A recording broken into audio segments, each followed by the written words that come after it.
Ведьмак 3. Дикая охота – игра, увидевшая свет почти 9 лет назад и за это время получившая свыше 800 наград, из которых более 30 в номинации «Игра года». История Геральта из Ривии сумела затянуть огромное количество геймеров на десятки и сотни часов увлекательного геймплея, и для многих стать одной из любимых игр. Да что там говорить, я сам хоть и небольшой любитель игр жанра MMORPG, но уже с первого запуска влюбился в эту вселенную и проводил за компьютером по 12 часов в день, выполняя интереснейшие квесты и прокачивая главного героя. Так в чем же секрет столь колоссального успеха у этой игры? Сейчас разберемся. Привет, меня зовут Зэмми, и я представляю тебе первый выпуск моей новой рубрики, в которой я буду рассказывать об играх, которые мне понравились настолько, что я готов посвятить им целый видос, и в которые, по моему мнению, должен поиграть каждый уважающий себя геймер. На другие рубрики на канале это никак не повлияет, я и дальше буду рассказывать о бюджетных гаджетах и сборках, но дальнейшая жизнь этой будет зависеть только от вашей активности. Для всех, кому не интересно послушать историю создания этой прекрасной игры, в описании есть тайм-коды, а всем остальным предлагаю перенестись в 1985 год. Ведь именно в 1985 году на свет появился первый рассказ о славном воине-ведьмаке. А произошло это, можно сказать, случайно. Однажды польский торговец Анджей Сапковский поспорил со своим сыном, что сможет написать лучший фэнтезийный рассказ для журнала «Фантастика». За основу он взял польские народные сказки и просто добавил им бытового реализма. Именно так на свет и появилась история Геральта из Ривии. Несмотря на то, что конкурс Сапковский так и не выиграл, а занял лишь 3-е место, широкой публике рассказ о бесстрашном ведьмаке понравился настолько, что вскоре автор написал еще несколько рассказов, а потом и вовсе принялся за романы. А уже в 2002 году, на тот момент еще никому неизвестная польская компания CD Projekt Red выкупает права на создание игры всего за $10 000, и в 2004 году начинает полноценную разработку первой части игры. Было бы совершенно неправильно рассказывать сразу о третьей части этой серии игр, не посвятив несколько слов первым двум. Во-первых, потому что каждая из них по-своему уникальна и прекрасна. А во-вторых, все части связаны между собой логическим сюжетом, и те или иные решения игрока в одной части влияют на развитие сюжета в другой. Первая часть ведьмачьей трилогии разворачивается в вымышленном мире, известном как Континент, спустя несколько лет после событий оригинальной одноименной саги. Главный герой игры, Геральт из Ривии, пробуждается с амнезией, ничего не помня о своем прошлом, за исключением того, что он мастер в охоте на чудовищ. Его подбирают два других ведьмака, Эскель и Весемир, и отвозят в крепость Каэр Морхен, где их уже ждут Ламберт, Лео и Трис Меригольд. Спустя некоторое время на них нападает полчища наемников во главе с двумя предводителями, и после продолжительной схватки они похищают секретное содержимое из лаборатории крепости. С этого момента главной задачей Геральта становится найти похитителей и вернуть украденное обратно в замок. По мере прохождения сюжета, нам, как игроку, придется принимать множество сложных моральных решений, от чего играть становится только интереснее. Также интерес усиливается при помощи затягивающего сюжета и восхитительной атмосферы, не хуже, чем в третьей части. Если не брать в расчет местами кривую графику, отсутствие открытого мира и бесконечные загрузки, то игра очень даже неплоха.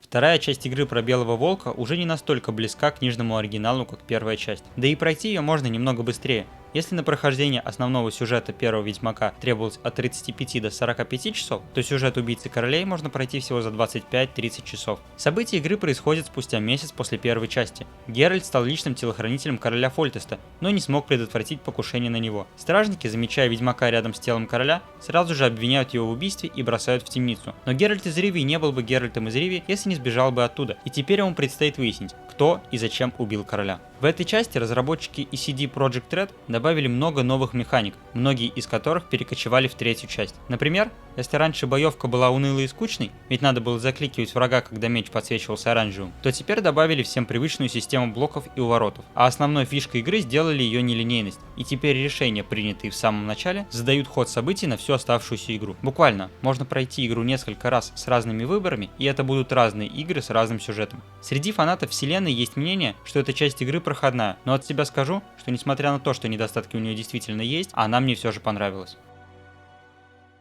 Заключительная же часть трилогии приключений Белого Волка, в которую многие и играли, происходит спустя 2 года после окончания событий второй части. Сюжет начинается с того, что Геральт вместе с другим ведьмаком Весемиром ищет женщину, пахнущую сиренью и крыжовником, свою возлюбленную Йеннифер. Но в одну из ночей Геральт просыпается от кошмара, в котором он во время тренировки Цири в Каэр Морхене не смог защитить ее от нападения дикой охоты. И теперь перед ведьмаком стоит задача найти еще и Цири и уберечь ее от надвигающейся опасности, что собственно он и будет делать на протяжении почти всей игры. Как и полагается любому AAA проекту, в Ведьмаке имеется открытый мир, отчего на его стандартное прохождение уйдет от 50 до 100 часов, а на полное, со сбором всех карт для Гвинта, и вовсе более 200. Если вдруг не знаешь, Гвинт — это карточная игра, в которую ненавязчиво предлагают сыграть в самом начале. Пришла она на замену костям и армрестлингу из предыдущих частей. И в первый раз я вообще не понял, как в нее играть и зачем это надо. Но поскольку игры я люблю проходить на 100%, то на часу примерно 50-м, когда понял, что это не просто мини-игра, а отдельная сюжетная линия со множеством дополнительных заданий, я погуглил, как играть, и втянулся настолько, что как ненормальный бегал по всем корчмам и купцам в поисках победы и новой карты в коллекцию. Помимо карт, в Ведьмачьем мире есть огромное количество вопросительных знаков, каждый из которых это какой-то квест или тайник. Добраться до них бывает очень непросто, ведь чем богаче тайник, тем более сильные чудовища его охраняют, а их здесь огромное количество, и со всеми можно ознакомиться в бестиарии. Нельзя только покрутить 3D-модельки Эринии, Гулей и другой нечисти, как это можно было делать, например, в ремейке второго Резика, потому что разработчики их попросту не добавили. Также в игре присутствует алхимия и продуманная система прокачки персонажа, без грамотного использования которых к концу игры будет очень тяжко. Всего в древе умений Геральта имеется 4 ветки, и правильная комбинация умений может сделать Белого Волка почти непобедимым. Еще одним способом прокачки является поиск чертежей брони и оружия разной редкости. Но недостаточно найти только чертеж, ведь не каждый мастер сможет скрафтить легендарный сет в силу своей неопытности, так что мастера тоже придется поискать.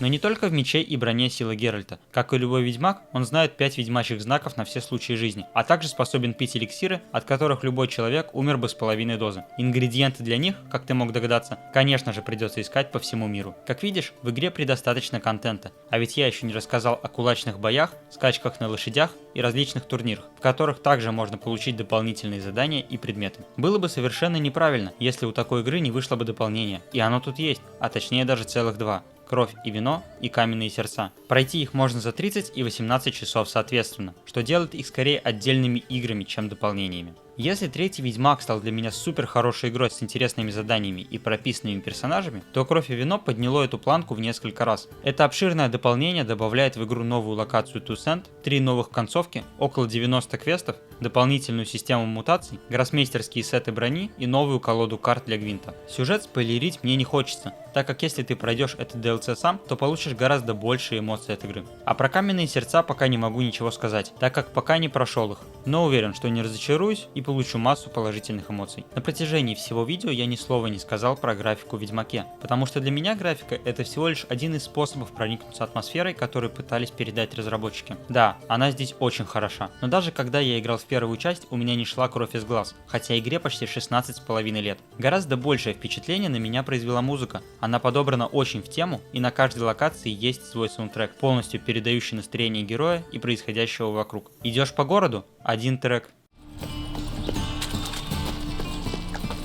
Во время боя другой.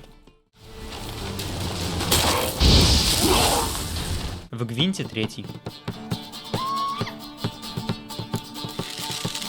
Эти мелодии подобраны настолько прекрасно, что невольно сам начинаешь ощущать себя в средневековье, сидящим в корчме и играющим в карты. До прохождения третьего Ведьмака я не понимал, кто и зачем покупает музыку к играм. Но эта игра смогла ответить мне на вопрос «зачем» настолько хорошо, что я пошел и купил 2 пака саундтреков в Steam общей длиной почти 2,5 часа и ни разу не пожалел. В дополнение к музыке и огромному открытому миру, третьему Ведьмаку придают жизнь детали, на которые вряд ли много кто обращал внимание. Самое первое, что приходит на ум, это волосы и борода Геральта, которые со временем снова становятся длинными. А если Белый Волк переберет с ведьмачьими эликсирами, то это можно будет заметить по его лицу, и чем больше эликсиров он выпьет, тем заметнее будут эти изменения. Если же убить крупного монстра, то на его труп сбегутся падальщики, а уже после придут монстры поменьше, чтобы охотиться на падальщиков или Геральта. Все эти маленькие детали говорят о том, что разработчики делали эту игру с любовью.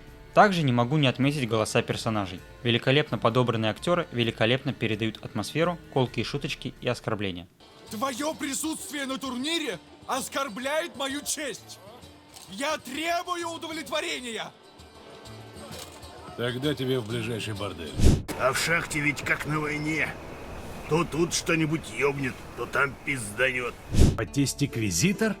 Хер знает что. Зато действует просто. Чем громче пищит, тем ты ближе к цели. CD Projekt сделали шикарную игру, которая затянула многих геймеров на долгие часы увлекательного геймплея. Игру, в которой нет добра и зла, а есть только поступки и последствия. Игру, в которую хочется возвращаться снова и снова и снова.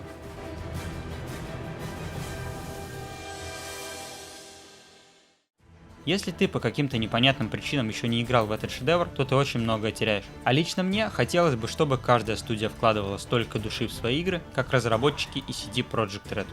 Напоминаю, что дальнейшая судьба этой рубрики зависит только от вашей активности, поэтому сломай кнопку лайка, если видос тебе понравился, и подписывайся, если еще этого не сделал. С тобой был Земи, пока.